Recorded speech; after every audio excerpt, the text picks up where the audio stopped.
Et on va retrouver Mathieu tout de suite. C'est marqué à Nogent-sur-Oise avec Freddy Della. Et Freddy Della, c'est un harmoniciste. C'est ça, c'est comme ça qu'on dit, Mathieu, bonjour.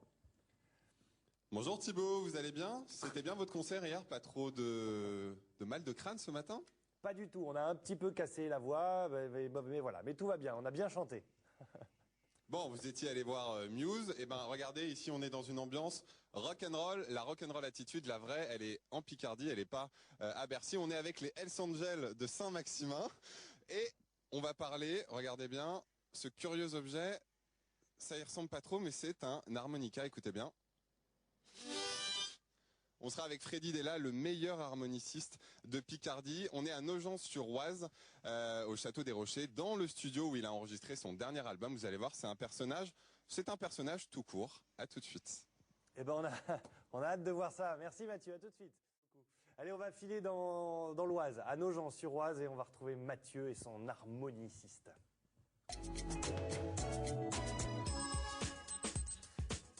Saint-Maximin, Picardie, Chapter France. Et oui, regardez Freddy Della, ou plutôt Freddy Dell'harmonica en live. Bonjour Freddy. Bonjour. On va prendre le petit micro qui est sur ta gauche. Voilà, hop. Merci de nous accueillir ici, au sein de ce studio NSO. Oui. 67 ans, 9 albums au compteur. Voilà. Et une passion pour l'instrument dont vous êtes devenu un virtuose, c'est l'harmonica. Pourquoi l'harmonica? Ben, l'harmonica, c'est un accident.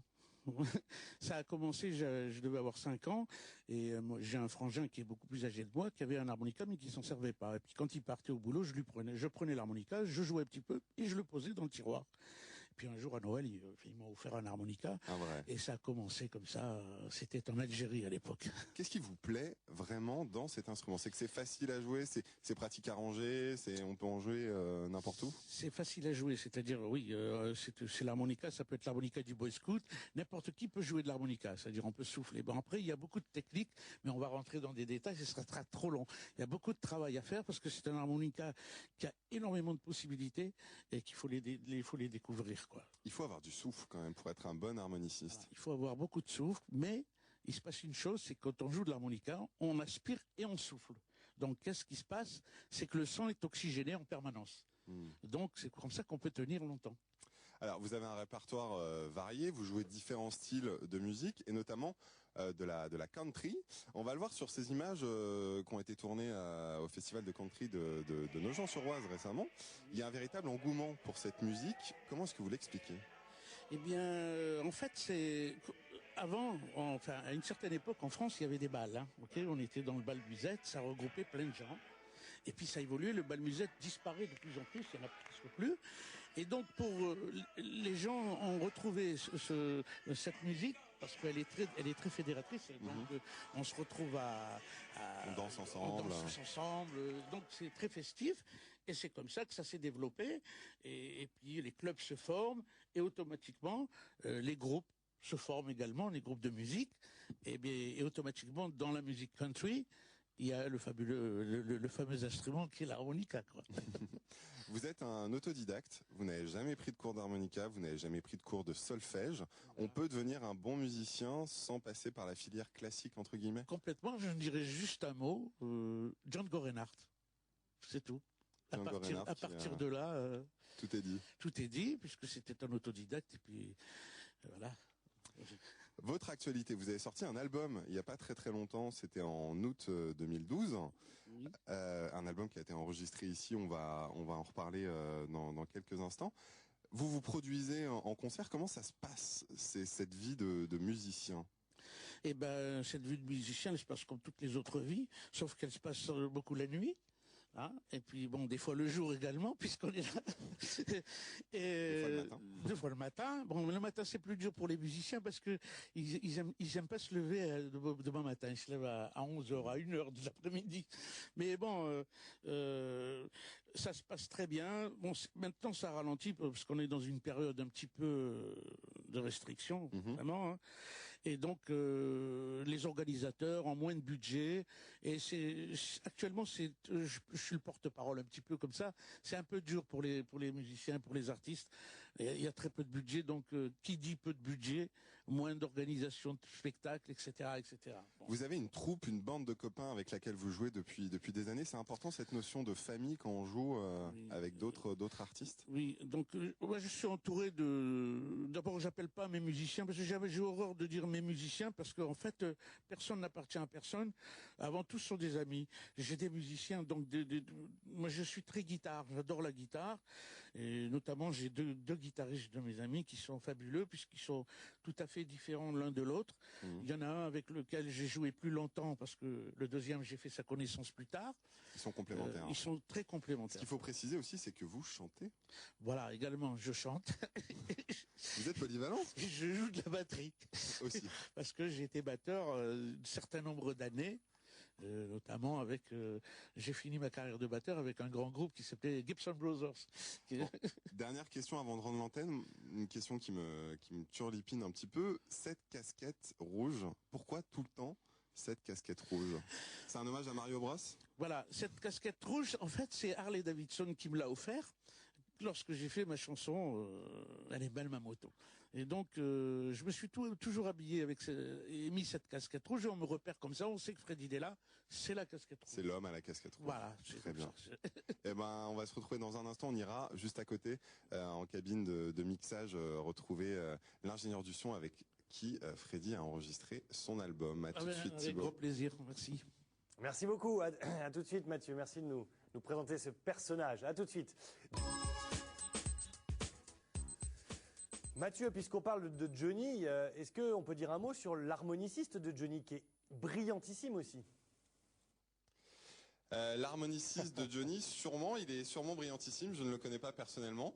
On posera la question à Freddy Della. Tiens, Freddy, l'harmoniciste de Johnny, comment s'appelle-t-il? Il s'appelle Greg Blatz. Il est comment? Il est très bien. Mais moins bien que vous. Non. Il n'est pas question de dire c'est mieux ou c'est pas. Non, on n'a pas du tout le même style de musique. On n'a pas du tout les mêmes choses. Il y a plein de guitaristes.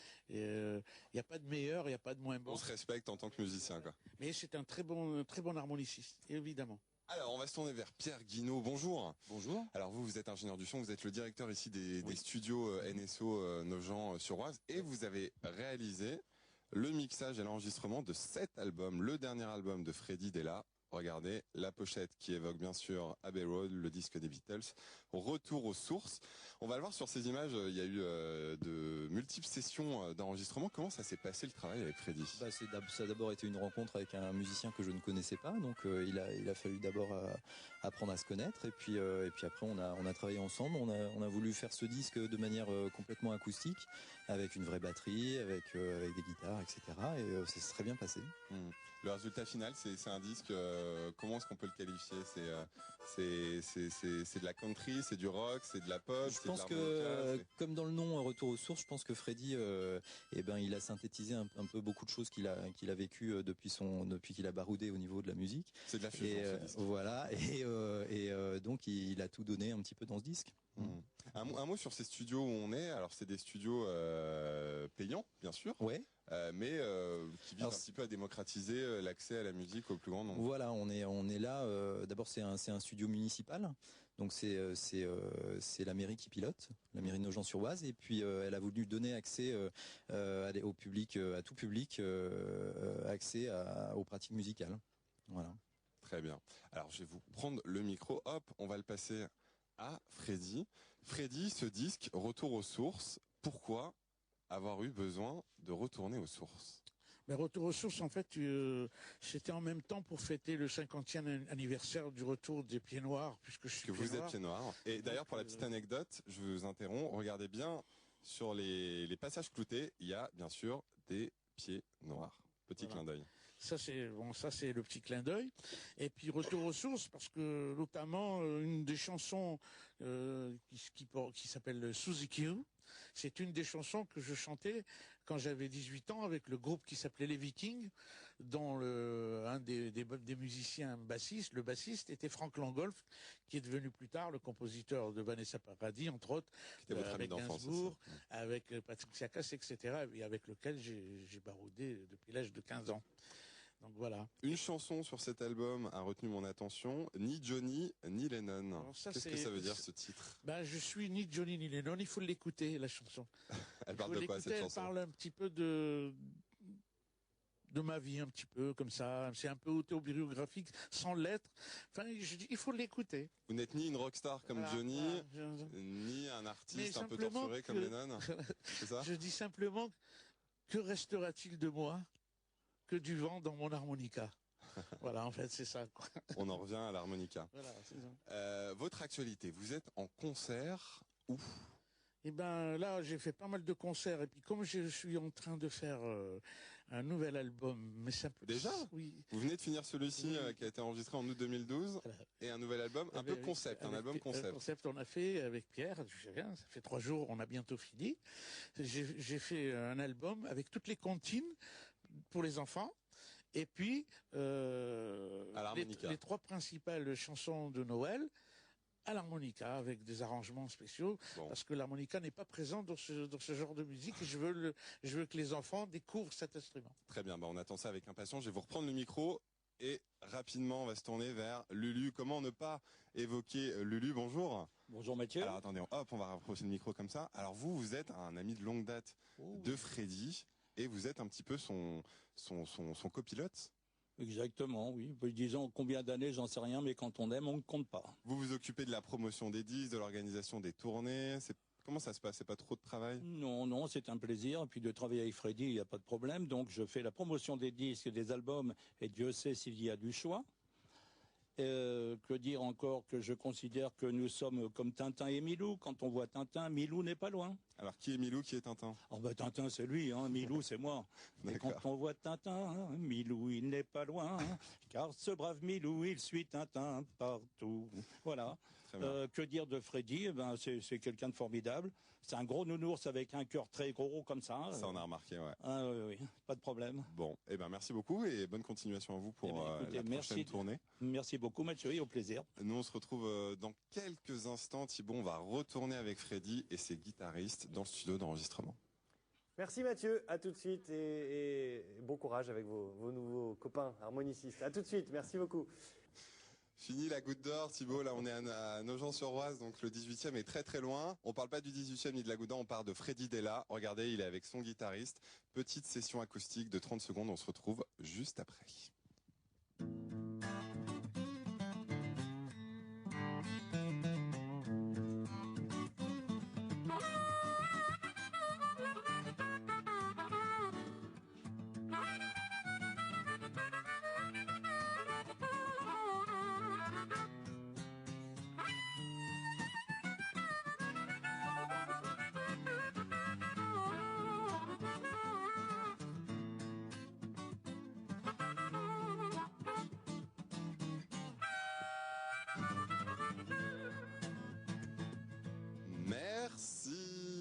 Merci beaucoup, Dominique. Bonjour. Alors vous êtes le guitariste, enfin un des guitaristes attitrés de Freddy Della. Vous avez notamment participé à la réalisation de son dernier album. Est-ce que la guitare, c'est un instrument qui se marie bien avec l'harmonica? Complètement. Ouais. C'est vraiment l'instrument en moi pour accompagner la guitare. De toute façon, je pense que l'harmonica, ça a commencé comme ça. Hein. C'était accompagné par des guitaristes. Quel plaisir vous avez à accompagner Freddy comme ça? Quand il joue, il a le groove.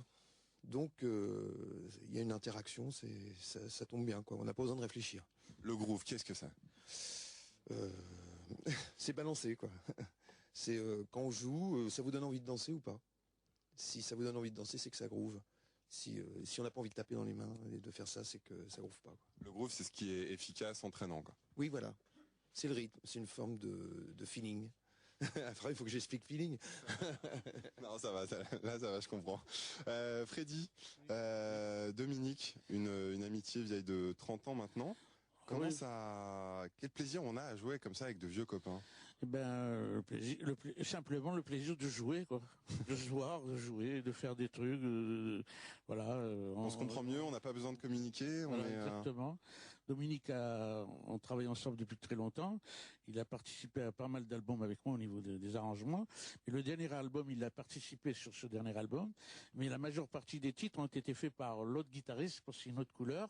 C'est Jean-Pierre Chiche. Il va arriver tout à l'heure, parce que là, il va arriver pour qu'on... Il est un petit peu en retard, mais il va arriver. Donc on finira ensemble. Et donc voilà. Un mot, regardez bien, Franck Moiti va vous montrer ça à l'antenne. Désolé Franck, faut que tu te relèves. Regardez, ces guitares complètement loufoques. Alors expliquez-moi un petit peu de quoi sont-elles constituées? Alors c'est un ami que justement Jean-Pierre Chiche, le deuxième guitariste, m'a présenté. Enfin, c'est un personnage exceptionnel, il s'appelle Joël, et c'est un gars qui a conçu tout ça avec des bidons d'huile, des machins. D'ailleurs, il m'a fait mon harmonica, comme ça, avec un bidon d'huile, vous voyez. Et c'est des guitares, c'est des caisses c'est des matériaux de récupération. Voilà. Et puis il assure le truc, il est là d'ailleurs. Si il y a même une guitare avec une caisse de vin. Avec du vin. Tiens, voilà Joël, tiens, voilà, il va nous expliquer 2 mots, lui, Joël. Joël, hop, je me lève. Alors ces guitares, comment est-ce que vous avez eu l'idée, hop, de les fabriquer? Comment ça vous est venu? La première guitare, en fait, j'avais envie de faire une guitare bon marché, ce qu'on appelle une cheap guitare, avec des matériaux de récupération. Et puis, j'avais un petit peu raté mon coup. Et je me suis souvenu de ce que faisaient les vieux bluesmen américains qui faisaient des guitares à 2, 3, 4 cordes avec ce qu'ils avaient sous la main. Avec ce qu'ils avaient sous la main, des boîtes à cigares, des choses comme ça. Et j'avais un bidon d'huile dégrippante qui était presque vide. Je me suis dit, tiens, c'est peut-être l'occasion. C'est le bidon rouge et noir qui est là. Et puis, quelques temps après, un ami m'a dit, un ami qui est marchand de moto, m'a dit, mais tu me ferais bien une guitare avec un réservoir de moto? Et j'ai dit oui, effectivement, pourquoi pas. Et j'ai fait ma première guitare réservoir avec un réservoir de Royal Enfield. Comment est-ce qu'on les tient en main? Est-ce qu'elles sont maniables? Ce sont des guitares qui sont toujours jouables. Ça m'embêterait de faire un instrument qui soit pas jouable, mais par contre c'est un petit peu encombrant et lourd. Effectivement, on fait ça pour le fun, pour faire un morceau ou deux. Mais les caisses de vin. Les caisses de vin, si, ça reste tout à fait utilisable. D'ailleurs, celle avec les bouteilles, Jean-Pierre l'utilise assez régulièrement sur scène. C'est une guitare qui est pas particulièrement lourde, pas plus lourde que des guitares électriques du commerce. Et les bouteilles, on les boit à la fin du concert, c'est ça? Oui, par exemple. Là, elles sont collées dans le fond, il y a peu de chance. Très bien, merci beaucoup. Et nous, on va tous se retrouver ici, Thibaut, dans quelques instants pour une grande session live avec un titre phare de Freddy Della. Elle est belle, ma moto. Aïe, aïe, aïe. À tout de suite alors, Mathieu. On va retrouver Mathieu pour cette séance de live, vous allez voir, ça promet.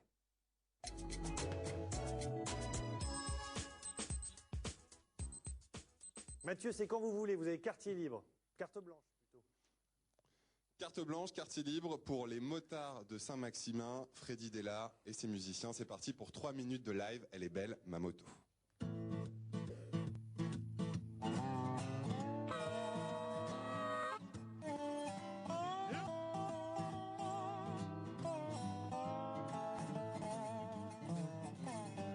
Assis sur un banc public, je regarde ma moto. Elle est belle ma moto. Oh oui, elle est belle ma moto. Elle est belle ma moto. Et la police tout seul. Allez, je regarde les gens qui passent et m'informe de dire des bateaux. Elle est belle sa moto. Ouais. Elle est belle sa moto. Elle est belle sa moto. Et comme elle n'en a qu'une seule, attention, elle est belle ma moto. Elle est belle ma moto. Elle est belle ma moto. Elle est belle ma moto. Elle est super ma moto. Hey, comme elle n'en a qu'une seule, allez, allez.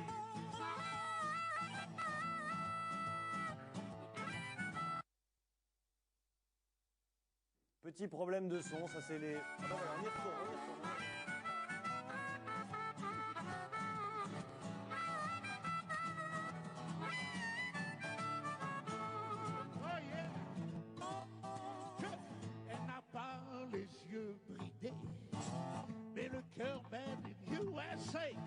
belle ma moto.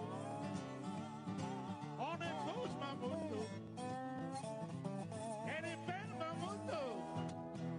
Et comme elle n'y en a qu'une seule, tout le monde chante avec moi. Elle est belle ma moto. Elle est belle ma moto. Elle est belle ma moto. Elle est belle ma moto. Elle est belle ma moto. Belle, belle, belle ma moto. Elle est belle ma moto. Et qui belle ma moto. Et comme elle n'y en a qu'une seule. Oui, comme elle n'y en a qu'une seule. Bravo, bravo, merci à tous. Merci à tous. Freddy, félicitations. Merci. L'histoire de cette chanson, comment est-ce qu'elle est née? Alors figure-toi que je me promenais effectivement et j'ai vu un gars qui était assis sur un banc public avec sa moto devant comme ça. Il l'a regardé d'une telle façon que je me suis dit, je suis là, je suis sûr qu'il est en train de se dire, oh là là, quelle est belle ma moto. Je suis rentré à la maison, j'ai écrit assis sur un banc public. Je regarde ma moto, etc., etc. Est-ce que ça veut dire que parfois, pour certains hommes, une moto peut remplacer une épouse, une compagne? J'en sais rien, ça il faut les interroger. Mais je sais qu'ils en prennent très soin parce que à peine ils arrivent, t'as qu'à regarder, elles sont toujours brillantes les motos. Hein. Il n'y a jamais une poussière, jamais rien du tout. C'est pour ça que j'ai dit, ils se la polichent tout seuls. Parce que dès qu'ils descendent, ils essuient, ils astiquent. D'accord.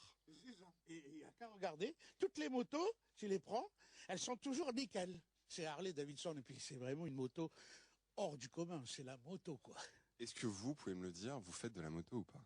J'en ai fait, mais j'en fais pas, je vais pas rentrer dans le ça me rappelle trop de choses qui me sont arrivées dans ma famille, donc D'accord. ça reste un peu privé. Plutôt l'harmonica. C'est Alors, pour ça que je veux plus en faire, mais j'adore la moto. rapidement, on va se pencher. Regardez, Franck va vous montrer vers votre caisse où vous avez stocké l'ensemble de vos harmonicas, ou du moins une partie. Il y en a tout plein, il y a des harmonicas différents, tu vois. Est-ce que vous pouvez montrer le petit harmonica? Alors le petit, alors il y a deux petits harmonicas, enfin voilà, c'est les plus petites tailles. Alors c'est celui-là déjà. Vous pouvez nous faire un petit air avec lui?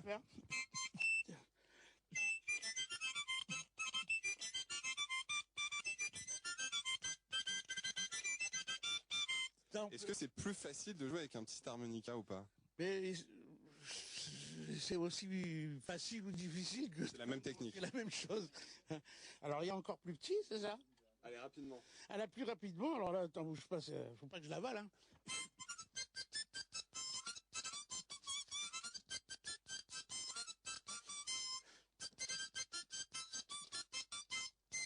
Eh ben, ce seront les notes de fin. Merci beaucoup, Freddy Della, et bravo pour votre talent.